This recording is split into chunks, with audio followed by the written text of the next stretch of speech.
함께 나눌 말씀은 요나서 1장 1절부터 10절까지 말씀입니다. 이번 주가 이제 새벽부터 우리가 읽게 될 새벽 본문입니다. 요나서 1장 1절부터 10절 말씀, 우리 한 절씩 교독하고 마지막 절 10절을 함께 읽겠습니다. 여호와의 말씀이 아미떼의 아들 요나에게 임하니라. 이르시되 일어나 저 큰 성읍 니느웨로 가서 그것을 향하여 외치라. 그 악독이 내 앞에 상달되었음이니라 하시니라. 그러나 요나가 여호와의 얼굴을 피하려고 일어나 다시스로 도망하려 하여 욥바로 내려갔더니 마침 다시스로 가는 배를 만난지라 여호와 얼굴을 피하여 그들과 함께 다시스로 가려고 뱃삭을 주고 배에 올랐더라. 여호와께서 큰 바람을 바다 위에 내리심에 바다 가운데에 큰 폭풍이 일어나 배가 거의 깨지게 된지라. 사공들이 두려워하여 각각 자기의 신을 부르고 또 배를 가볍게 하려고 그 가운데 물건들을 바다에 던지니라. 그러나 요나는 배 밑층에 내려가서 누워 깊이 잠이 든지라. 선장이 그에게 가서 이르되 자는 자여 어찌함이냐.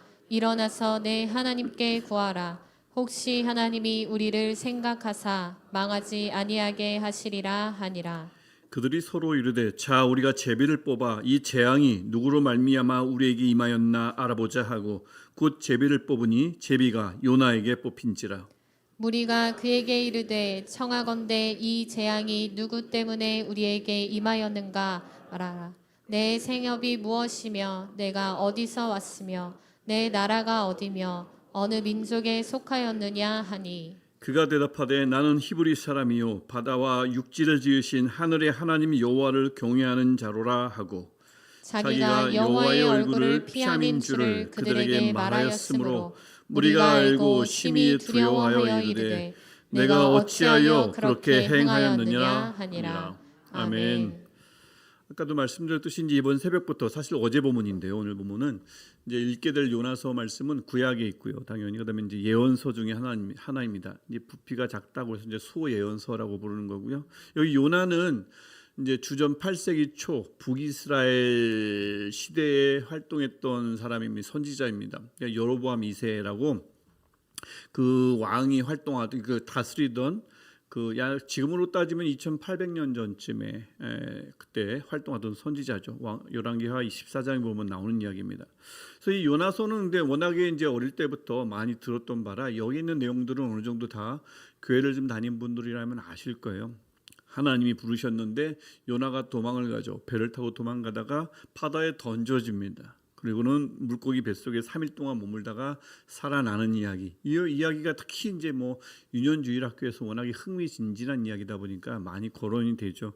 특별히 이제 바다에 던져졌다. 누군가 때문에 바다에 던져진 것은 우리나라에도 심청전이 있습니다. 그렇죠. 그리고 물고기 뱃속에 3일 동안 머물렀던 거는 어떤 얘기가 있죠? 피노키오 이야기 굉장히 비슷하죠. 그만큼 아주 흥미진진한 이야기가 작은 책 소예언서인 요나서 4장밖에 안 되는 예언서 안에 다 담겨 있죠.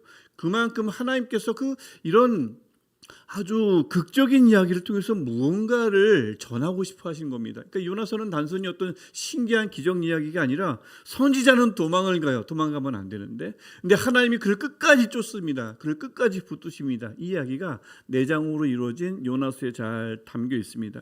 먼저 이제 하나님이 그 요나에게 말씀을 주시는 장면부터 시작되는데 1절 보시면 여호와의 말씀이 아미떼 아들 요나에게 임하니라. 어떤 말씀이 임했을까요? 그게 바로 이제 2절에 나오거든요. 너는 일어나 이 아람어로 쿰입니다. 저 큰 성읍 니느웨로 가서 그것을 향하여 외치라. 2절의 말씀이 이렇게 있죠. 일어나라 쿰. 이 뭐냐면 단순히 몸을 일으키라는 말이 아니고 하나님의 긴급하고 중대한 명령 앞에서 즉시 순종하라는 강력한 부르심. 이것이 바로 쿰입니다. 우리 사실 이 쿰은 우리가 예수님께서도 말씀하신 적이 있어요. 마가복음 5장에서 죽은 소녀에게 달리다 굼 하시죠. 달리다 소녀야 굼 일어나랍니다. 이 똑같은 말이죠. 죽은 자를 일으키실 때 쿰이라는 강력한 명령을 하셨더니 죽음이 그 명령 앞에 복종하고 소녀가 일어난 거거든요. 그래서 이 일어나라라는 하나님의 말씀은 굉장히 강력한 부르심입니다. 죽음도 복종하는 부르심이에요. 그래서 요나가 그 말씀을 들었어요. 그래서 일어나서 이제 니느웨로 가서 외쳐야 합니다. 왜 외쳐야 하죠? 2절에 계속 나오죠. 니느웨의 악독이 내 앞에 상달되었음이니라. 그 성읍 사람들의 죄악이 온통 막 극에 달했습니다. 하나님이 더 이상 참을 수 없을 지경에 이르렀다는 뜻이에요. 그러면 그들을 향해서 요나가 무엇을 외쳐야 할까요? 뻔하거든요. 일단 심판을 선포하죠. 하지만 심판만이 목적이 아닙니다. 하나님의 메시지는 심판이 전부가 아니에요. 하나님의 목적은, 하나님의 관심은 구원이지 멸망이 주목적이 아닌 분입니다. 그래서 심판을 선포하며 회개를 촉구하는 말씀을 요나에게 주셨을 거예요. 하나님의 목적은 늘 돌이켜서 새롭게 살게 하려는 데 있거든요. 하나님의 심판 속에는 무섭죠. 하지만 거기에는 항상 회개의 길이 열려 있습니다. 요한계시록에도 그 메시지가 쭉 흐르고 있어요. 무서운 말씀이지만 늘 열려 있습니다. 회개의 길이 열려 있어요. 그런데 문제가 여기서 이제 발생하는 거죠. 하나님의 특별한 부르심, 쿰이라는 부르심을 들은 요나가 선지자인데 그 말씀을 거부하고 도망갑니다. 여러분, 선지자는 어떤 사람들인 줄 아십니까? 하나님께 부르심을 받기 전에는 우리와 같이 평범한 삶을 살던 사람들입니다. 그런데 하나님이 부르시잖아요. 그때부터 달라져요. 자신의 삶 전체를 온전히 하나님께 드려버립니다. 하나님이 전부가 돼요. 하나님의 말씀이 유일한 삶의 기준이 되어버립니다. 이게 이제 선지자로 부르심 받은 사람들의 삶의 변화거든요. 그러니까 이 선지자들이 자기 나라 왕에게도 그냥 막 가고 남의 나라 왕에게도 막 가서 말씀을 전하는 겁니다. 그래서 예를 들면 나단이 다윗 왕 앞에 서죠. 왕이 부르지 않으면 왕 앞에 설 수가 없습니다. 죽음입니다. 하지만 그 앞에 가는 거예요. 예를 신약 성경도 마찬가지죠. 세례요한이 헤롯 왕 앞에 나아가잖아요. 헤롯에게 나아갑니다. 그들이 두려움 자체가 없어서가 아니에요. 타고나기를 깡이 좋아서가 아닙니다. 그 두려움은 있지만 그 두려움보다, 그들이 가지고 있는 두려움보다 이제는 하나님의 말씀이 가장 두렵기 때문에 그 말씀을 순종할 수밖에 없어요. 그래서 왕 앞에 나가는 거거든요. 또한 그들은 그만큼 하나님의 말씀 앞에 철저히 자신을 복종시켰습니다. 철저히 순종했기에 그래서 누군가에게 찾아가서 남의 죄를 책망할 수가 있었던 거예요.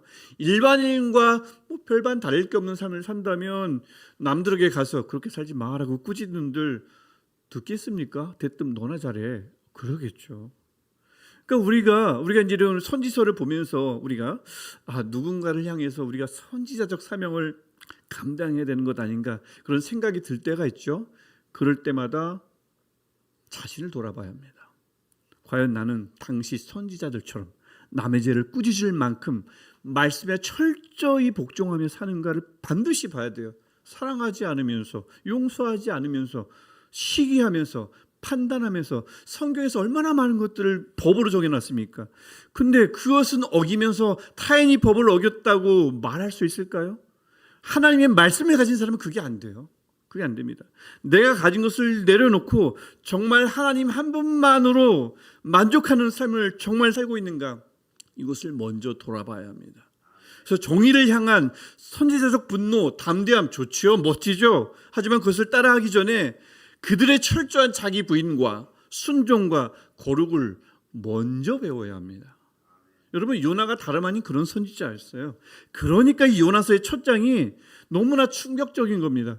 하나님의 명령을 거부하고 도망치는 선지자가 세상에 어디 있습니까? 근데 요나가 그렇단 말이죠. 일반인은 그럴 수 있어도 선지자는 그런 사람이 아니거든요.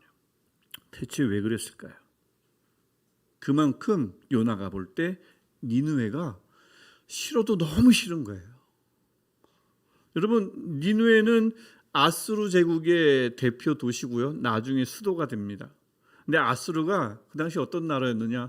고대 근동에서 가장 악랄하기로 소문난 나라 중에 나라였습니다. 정복한 민족들을 학살하고요. 포로를 잔인하게 죽이고요. 공포 정신을 통해서 전 세계를 호령했습니다. 그러니까 이스라엘도 그 안에 들어갔고요. 이스라엘에게 있어서 아수르란 나라는 그냥 강대국이 아니라 원수예요. 원수. 민족적 원수입니다. 게다가 좀 전에 우리가 2절을 봤던 것처럼 악독이 하나님 앞에 상달될 정도였다면 요나가 볼 때 어떤 생각을 가졌겠습니까? 저들에게 심판과 회개의 말씀은 사치인 겁니다. 저들에게 왜 기회를 줍니까? 그들을 바로 당장 불을 내려서 멸하시는 것이 맞죠. 그래서 하나님께서 왜 저 원수 같은 민족에게, 악이 극에 달한 민족에게 왜 회개할 기회를 주시는가, 왜 자비를 베푸시는가, 요나는 받아들일 수가 없었습니다. 그래서 요나는 하나님의 뜻을 알면서도 니느웨로 가는 겁니다. 그 뜻을 알면서도 불순종했습니다. 여러분, 여기서 신앙인의 불순종이 어떻게 시작되는지를 우리가 알게 되는 거예요. 불순종은 주로 하나님의 뜻을 몰라서 일어나는 경우보다 알면서 내 생각과 내 판단과 내 입장에 더 무게를 둘 때 일어나는 경우가 훨씬 많습니다. 하나님의 뜻이 무엇인지 알지만 결국 내 생각대로 하는 거죠. 여러분, 생각해 보십시오. 신앙인의 불순종이 처음부터 싫어요, 아니요 라고 시작되는 경우는 없습니다. 어떻게 시작되냐면, 그게 옳은 건 아는데, 이렇게 해야 하는 건 맞는데, 이러면 안 되는 건 알지만, 이렇게 시작돼요. 옳습니다, 맞습니다, 그렇게 하겠습니다가 아니고 언제나 뒤에 그런데가 붙죠. 용서해야 하는 건 아는데, 섬겨야 하는 건 맞는데 저 사람은 안 돼요. 정직해야 하는 건 아는데 다들 그렇게 사니까 나도 안 됩니다. 나만 뒤처질 수 없습니다. 기도해야 하는 건 알지만 주님 아시잖아요, 지금 그럴 때가 아닙니다. 요나 역시 마찬가지였습니다. 니느웨로 가야 하는 건 아는데 아무래도 니느웨만은 안 되는 거예요. 이처럼 불순종은 언제나 자신의 뜻을 하나님의 뜻보다 은근히 조금 더 위에 두는 데서 시작합니다. 극악한 어떤 악에서 시작되는 게 아니에요. 아는 하나님의 뜻 위에 나의 입장을 둘 때 일어나는 게 불순종이거든요. 그래서 요나는 하나님이 원하셨던 니느웨로 가지 않고 3절 보니까 욥바로 내려가서 다시스로 가는 배에 올랐다고 얘기합니다. 다시스로 가는 배에 올랐다고 하는데 이 단어 뜻은 내려갔다는 뜻입니다. 배로 내려갔다라는 뜻입니다. 니느웨가 동쪽이라면 이 다시스는 서쪽에, 우리나라로 치면 강릉으로 가라 했는데 강화도로 간 겁니다. 그래서 본문은 그 걸음을 뭐라고 얘기하냐면 계속 내려갔다라고 얘기해요. 욥바로 내려갔고 배로 내려갔고 나중에는 어디까지 내려가죠? 배 밑층으로 내려갑니다. 하나님의 말씀을 거부한 사람의 삶이 어떻게 되는가, 어떻게 곤두박질 치는가를 잘 보여주고 있어요. 그런데 3절은 요나가 왜 그런 곤두박질 치는 길을 갔는지를 이렇게 이야기합니다. 목적을 두 번 3절에서 얘기하는데, 여호와의 얼굴을 피하려고, 여호와의 얼굴을 피하여. 이 말은 하나님이 계시지 않는 장소를 찾아갔다는 뜻이 아닙니다. 여러분, 요나는 방금 전에 말씀드렸듯이 선지자거든요. 선지자는 하나님이 어디에나 계신다는 사실을 누구보다 잘 아는 사람입니다. 그런 선지자가 어떻게 하나님이 없는 곳을 찾아갔겠어요? 그는 하나님이 없는 곳을 찾아간 게 아니라, 나는 하나님의 뜻을 알고 있지만 그것을 좀 외면할 수 있는 곳, 하나님의 말씀을 좀 모른 척, 눈 딱 감고 모른 척 하기 좋은 곳으로 그냥 간 거예요. 내려간 겁니다. 왜냐하면 니느웨만은 안 되거든요. 아무리 하나님의 뜻이라도 안 되는 건 안 되는 거예요. 고집 세죠?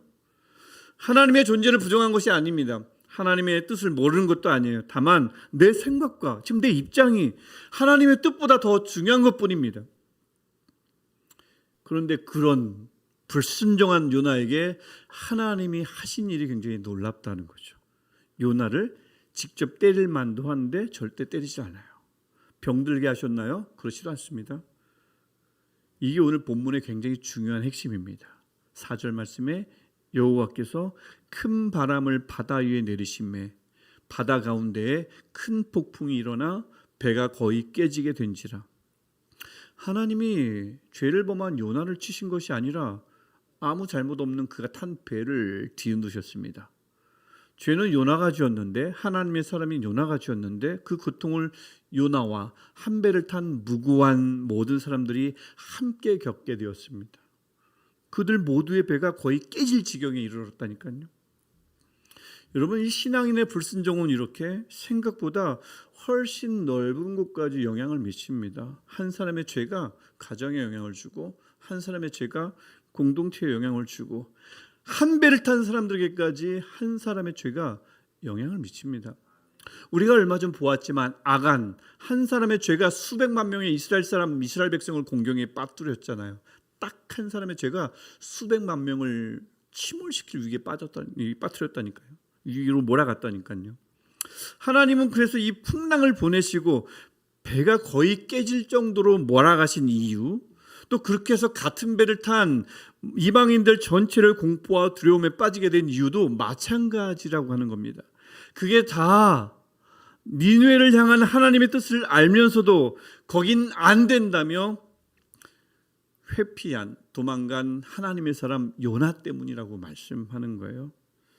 여러분, 그렇게 하나님이 지금 그렇게 큰 재앙을 보내셔서 뭘 하시려고 하는 거죠?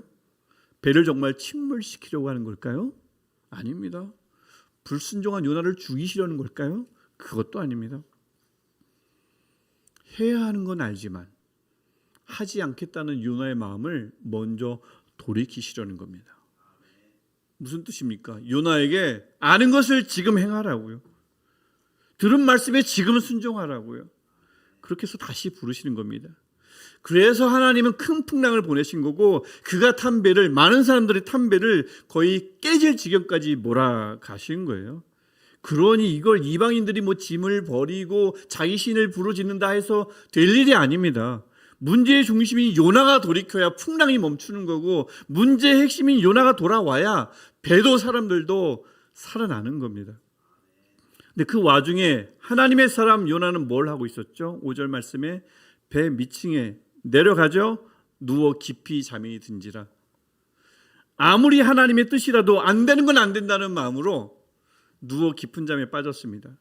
하나님은 분명히 일어나라 쿰 하셨는데 요나는 누워 자고 있는 거죠.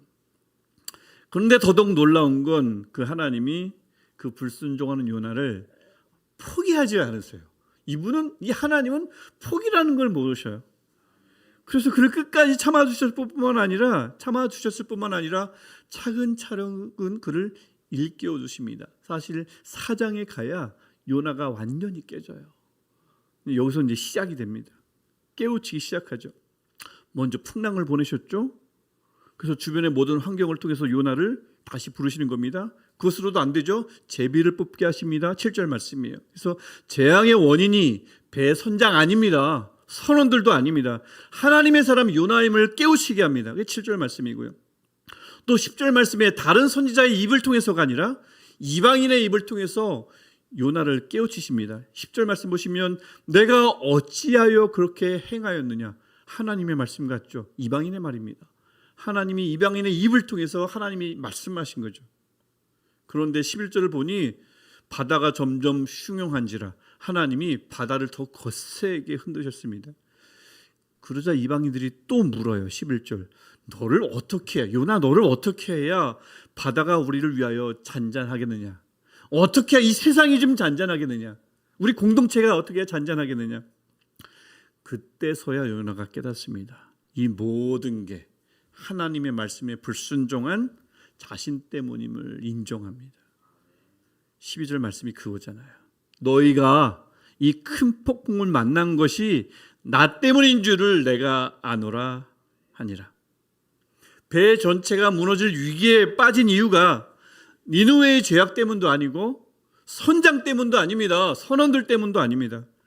요나 자신 때문이었습니다. 어떤 요나요? 하나님의 말씀을 알면서도 불순종했던 요나 때문임을 요나가 알게 된 거죠. 그것을 깨닫게 되니 배와 무고한 이들을 살릴 방법도 알게 됩니다. 그게 12절 앞에 나오죠. 나를 들어 바다에 던지라. 그리하면 바다가 너희를 위하여 잔잔하리라. 실제 선원들이 요나를 바다에 던졌더니 어떻게 됩니까? 15절에 요나를 들어 바다에 던짐에 바다가 뛰는 것이 서서히 그칩니까? 곧 그친지라. 서서히 그친 게 아니라 즉시 그쳤습니다. 문제의 원인이 해결되자, 문제의 핵심이 드러나자, 그 문제의 핵심인 그가 자신을 내어놓자 하나님은 바로 풍랑을 멈추게 하셨습니다. 세상을 잔잔하게 하셨습니다. 그 배를 살렸습니다. 여러분, 우리 주변의 바다가 환경이 심하게 일렁입니까? 우리가 탄 배가, 우리가 속한 크고 작은 공동체가 거의 깨질 지경에 이르렀습니까? 같은 배를 탄 사람들이 그래서 두려워하며 살 길을 찾고 있습니까? 그때 보통 세상은 어떻게 하죠? 그때 보통 세상은 누군가를 찾죠. 누가 잘못했는지, 누구 때문인지, 누구에게 책임을 물어야 하는지를 찾습니다. 항상 그렇게 먼저 생각합니다. 하지만 여러분, 이것은 세상의 방식입니다. 하나님의 방식이 아닙니다. 하나님의 방식이 처음부터 책임을 묻는 방식이었다면 하나님은 이 세상에 그리스도를 보낼 이유가 없습니다. 우리의 책임을 묻고 바로 형벌하면 되지요. 그만이죠. 그게 하나님의 방식이라면 처음부터 니느웨로 요나를 보내실 이유가 없습니다. 악이 극에 달았는데 왜 요나를 보냅니까? 바로 불을 내려서 죽이면 되죠. 하지만 하나님의 방식은 그것이 아니기 때문에, 우리가 따라야 할 방식도 그것이 아니기 때문에 요나서가 우리에게 오늘 말씀하는 겁니다. 요나의 고백을 우리에게 주시는 거예요. 너희가 이 큰 폭풍을 만난 것이 나 때문인 줄을 내가 아노라. 아니 다윗을 찾아간 나단도 있잖아요. 헤롯을 찾아간 세례요한도 있잖아요. 교회가 그런 선지자적 삶을 살아야 되는 것 아닙니까? 그렇죠. 살아야죠. 중요하죠. 하지만 서두에도 말씀드렸듯이 그러려면 먼저 우리의 자신의 삶을 먼저 돌아봐야 합니다. 그들의 삶을 배워야지 그들이 선포한 것만 따라하면 안 됩니다. 그들이 왕을 꾸짖기 전에, 나라를 꾸짖기 전에 얼마나 철저히 하나님 앞에 살았는지, 얼마나 자신을 부인하며 살았는지도 함께 보여야지요. 하나님의 말씀을 수시로 어기면서 선지자의 책망만 흉내낸다면 그것은 흉내입니다. 선지자적 삶이 아니고 아무도 그런 교회 소리에 귀 기울이지 않습니다. 그리고 무엇보다 예수님께서도 이렇게 말씀하셨잖아요. 요한복음 8장 7절에 너희 중에 죄 없는 자가 먼저 돌로 치라. 이 말씀은 책임자, 범법자에게 면죄부를 주라는 말씀은 절대 아닙니다. 다만 초점이 어디 있는가? 하나님의 사람은 다른 사람을 살피기 전에, 돌을 들기 전에 먼저 자신을 먼저 돌아보라는 말씀입니다. 그래서 이 말씀 때문에, 하나님의 말씀이 너무나 많기 때문에, 특별히 요한복음 말씀 때문에 하나님의 말씀을 받은 자는, 하나님의 말씀을 쥐고 있는 자는 함부로 돌을 들 수 없는 사람들입니다. 세상은 그렇지 않아요. 하나님의 말씀이 없으니, 별로 어긴 게 없으니, 범한 것이 없으니 세상을 향해, 누군가를 향해 돌을 쉽게 들 수 있지만, 우리는 하나님의 말씀이 있기 때문에, 예수님의 말씀이 있기 때문에 돌을 들려도 들 수가 없는 사람들이 바로 우리들입니다. 이 시대에 그래서 주님이 찾으시는 사람은 남을 향해 돌을 드는 사람이 아닙니다. 나를 들어 바다에 던지라 라고 외칠 수 있는 사람을 주님이 찾으십니다. 내가 먼저 회개하겠다고, 내가 먼저 섬기겠다고 하는 사람입니다. 내가 먼저 기도하겠다고, 내가 먼저 용서하겠다고 하는 사람입니다. 교회가 언제부터 세상을 정죄로 변화시켰나요? 아닙니다. 교회가 세상을 변화시키는 힘은 정죄에 있지 않습니다. 회개에 있습니다. 주님처럼 자신을 내어주는 희생에 있습니다. 죄인인 우리를 위해서 돌을 들어 던지지 않으시고, 우리를 향해 돌을 던지지 않으시고, 자신을 들어 십자가에 던지신 예수로서의 희생에 세상을 살리는 힘이 있습니다. 이게 요나서 1장이 우리에게 외치는 하나님의 말씀인 것입니다. 하나님은 오늘도 우리에게 쿰 일어나라 하십니다.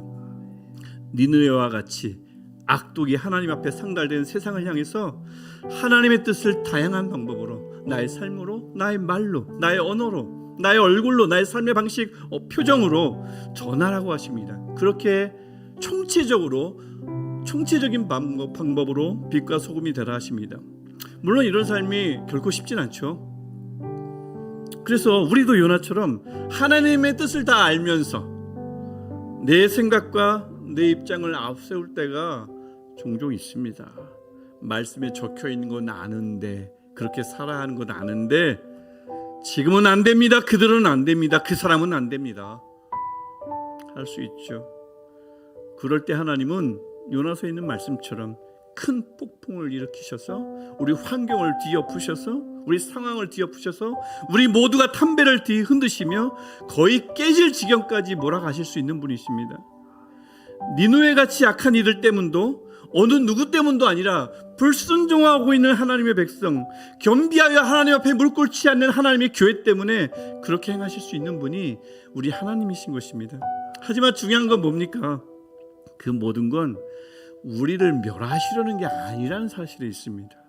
요나를 포기하지 않으신 하나님은 우리를 포기하지 않으시며 다시 부르시고 돌이키시려고, 우리를 돌이키게 하시려고 그렇게 하시는 겁니다. 그래서 우리가 똑같이 고백하길 원하는 거죠. 너희가 이 큰 폭풍을 만난 것이 나 때문이라 자박하길 원하시고 나를 들어 바다에 던지라 말하게 하셔서, 그런 우리를 통해서 악독이 하나님 앞에 상달한 니느웨 같은 성읍, 세상을 살리시려는 하나님의 목적이 다 여기 있는 것입니다.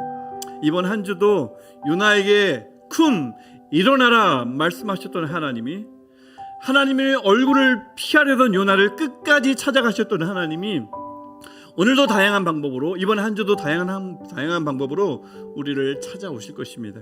그때 하나님의 얼굴을, 하나님의 뜻을, 하나님의 말씀을 애써 피하려고 외면하지 마시고 손에 든 돌을 내려놓으시고 나를 들어 바다에 던지라 고백하며 깨어 하나님의 부르심 앞에 겸손히 서는 저와 여러분 되시기를 주님의 이름으로 축복합니다. 같이 기도하실 때, 할렐루야로 기도하실 때 하나님 오늘도 우리를 일어나라 하시니 감사합니다. 그 말씀에 순종하게 하셔서 하나님의 사람답게, 예수 그리스도의 희생을 먹은 자답게 먼저 희생하게 하시고 먼저 나의 죄를 자백하게 하셔서 이 나라를 살리는 하나님의 도구가 되게 하옵소서. 그를 통해 나도 회복되게 하시고 내가 속한 크고 작은 공동체가 회복되는 역사가 있게 하옵소서. 우리 이 마음 가지고 할렐루야로 함께 기도하시겠습니다. 할렐루야. 하나님의 이름을 찬양합니다. 하나님 오늘 예배를 통해 말씀하실 그